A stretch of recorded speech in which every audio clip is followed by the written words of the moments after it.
صوبے ہیں. ہم یعنی کافی فرق ہے ایک دوسرے سے. اوپر سے شروع کریں گلگت بلتستان سے، چترال جائیں، قبائلی جو پرانا قبائلی علاقہ تھا بلوچستان، فرق ہے، زبانیں بھی فرق ہیں، لیکن ہمارا رشتہ ہے کہ اے اللہ تیرے سوا کوئی خدا نہیں. دیکھیں یہ جو رشتہ ہے ہمیں یہ مضبوط کرنا ہے. یہ ہے نظریہ پاکستان. اور نظریہ پاکستان جب لا الہ الا اللہ کا نعرہ لگا تھا تو وہ کیوں لگایا تھا؟ کیونکہ جو ہمارے فاؤنڈنگ فادرز تھے، علامہ اقبال اور پھر قائد اعظم، ان کی علامہ اقبال کا ساری جو آپ پڑھیں ان کی جو انہوں نے جو ساری اپنی فلسفہ ان کا لکھا، سوئے ہوئے مسلمانوں کو جگا رہے تھے، ایک غلام قوم کو جگا رہے تھے، خودداری پیدا کر رہے تھے. خود ہی وہ صرف یہ بتا رہے تھے کہ غلام بڑے کام نہیں دنیا میں کر سکتے. اللہ نے بہت بڑا انسان کا مقام بنایا ہوا ہے، لیکن اوپر انسان صرف تب جا سکتا ہے، اقبال کا شاہین صرف تب بن سکتا ہے جب وہ غلامی کی زنجیریں توڑے.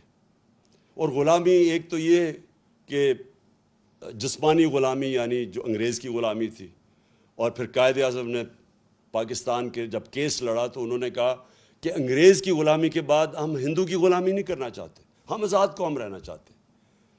تو دوسرا اس کی غلامی وہ ذہنی غلامی ہے، اور وہ بھی وہ لا الہ الا اللہ وہ ذہنی غلامی ختم کرتا ہے.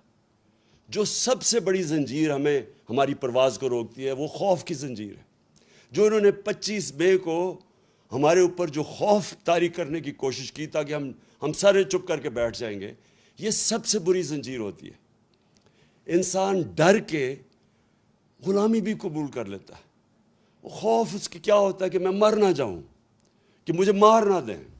میں نے جب پہلی دفعہ الطاف حسین کے خلاف آواز بلند کی تو ساری میری پارٹی آ گئی کہ جی یہ آپ نے کیا کر دیا، یہ آپ کو مروا دے گا الطاف حسین، کیونکہ خوف ہوتا ہے لوگوں میں. لیکن میرا تو ایمان ہمیشہ یہ ہے کہ جب سے میرے مہمان، ہمیشہ سے نہیں، شروع میں نہیں تھا، جب سے میرے مہمان آیا تو مجھے تو یہ پتہ ہے کہ قرآن میں واضح لکھا ہوا ہے کہ جب تک وہ آپ اوپر نہیں لے کے جائے گا جب تک اس کا فیصلہ نہ ہو.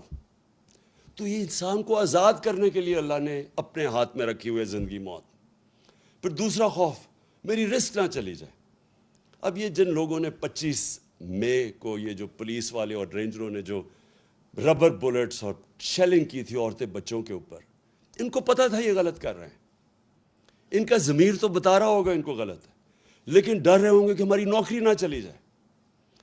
دیکھیں قانون یہ کہتا ہے کہ آپ کوئی غلط کام نہیں کر سکتے قانون کے خلاف، چاہے آپ پولیس والے ہوں، چاہے فوجی ہوں، چاہے آپ گورنمنٹ سرونٹ ہوں. جب اپنی نوکری کو بچانے کے لیے غلط کام کرتے ہیں، گناہ کرتے ہیں، یہ بھی ایک شرک ہے. آپ اپنے ضمیر کو جب بیچتے ہیں، لالچ کو پیسے دے کے آپ کو خریدتا ہے، یہ جو ابھی بکے ہمارے لوگ بھیڑ بکریوں کی طرح، یہ بھی شرک ہے، چونکہ اللہ الحق ہے.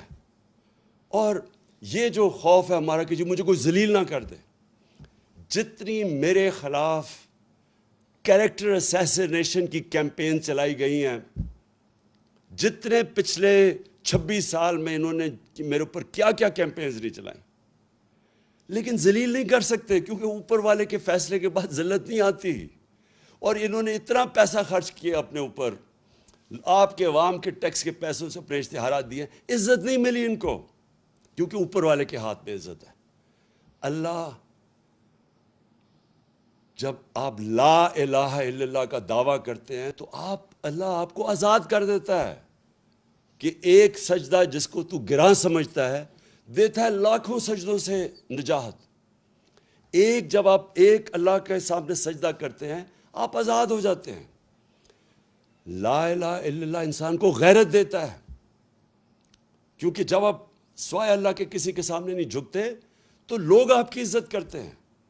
اور قوموں کا بھی یہی ہے کہ جب ایک دھمکی آئے امریکہ سے اور ایک دھمکی کے اوپر ہم ان کی جنگ میں شامل ہو جائیں اور اپنے 80,000 لوگوں کو قربان کر دیں امریکہ کے لیے، اور پھر برا بھلا بھی وہ ہمیں کہیں اور ہم اپنے لوگوں اپنا قبائلی علاقہ تباہ کر دیں ان کو خوش کرنے کے لیے, اور ہم 100 ارب ڈالر سے اوپر اپنے ملک کا نقصان کر دیں, اور ہمارے ملک میں 400 ڈرون اٹیک کریں جس کی کوئی مثال ہی نہیں ہے کہ آپ جس ملک کی مدد کر رہے ہیں وہ آپ کے اوپر ہی ڈرون اٹیک کر رہا ہے, عورتیں بچے مار رہا ہے, اور کوئی بولے نہ خوف کی وجہ سے کہ وہ امریکہ سپر پاور ہے.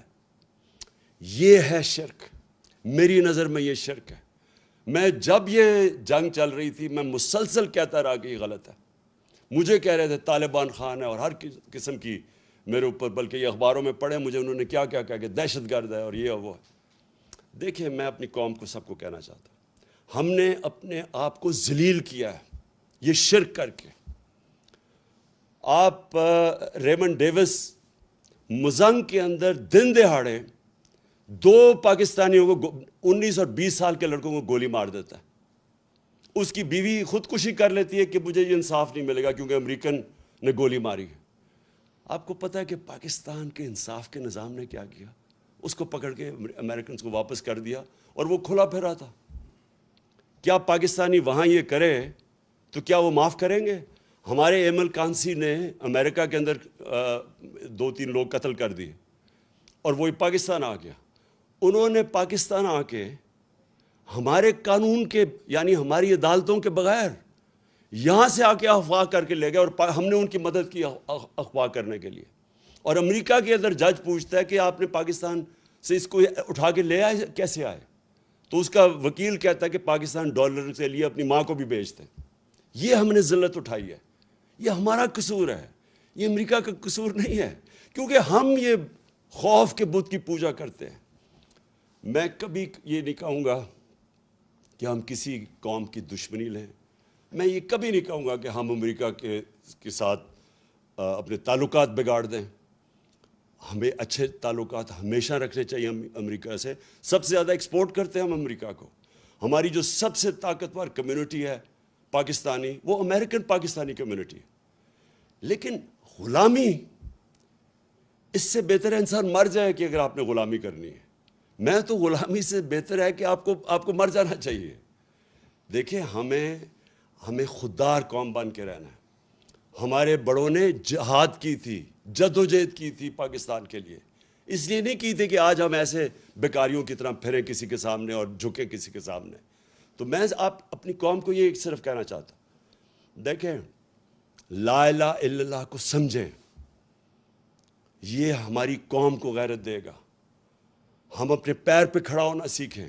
میں یہ جو آج آپ کے سامنے رکھ رہا ہوں, میں اس باری انشاءاللہ بیرون ملک پاکستانی ہوں, ان سے میں انشاءاللہ پیسہ اکٹھا کروں گا تاکہ ہمیں کسی اور کے پاس جا کے ہاتھ نہ پھیلانے پڑے.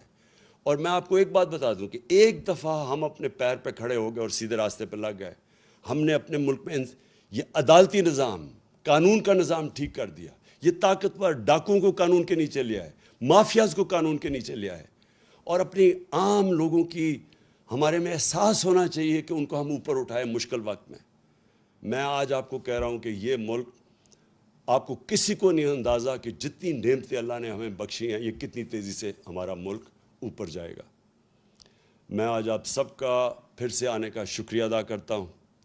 میں آج آپ سب کو پھر سے پیش کرتا ہوں کہ یہ ساری جو بیرونی سازش تھی, آپ نے قوم بن کے اس کو شکست دی. پاکستان پائندہ باد.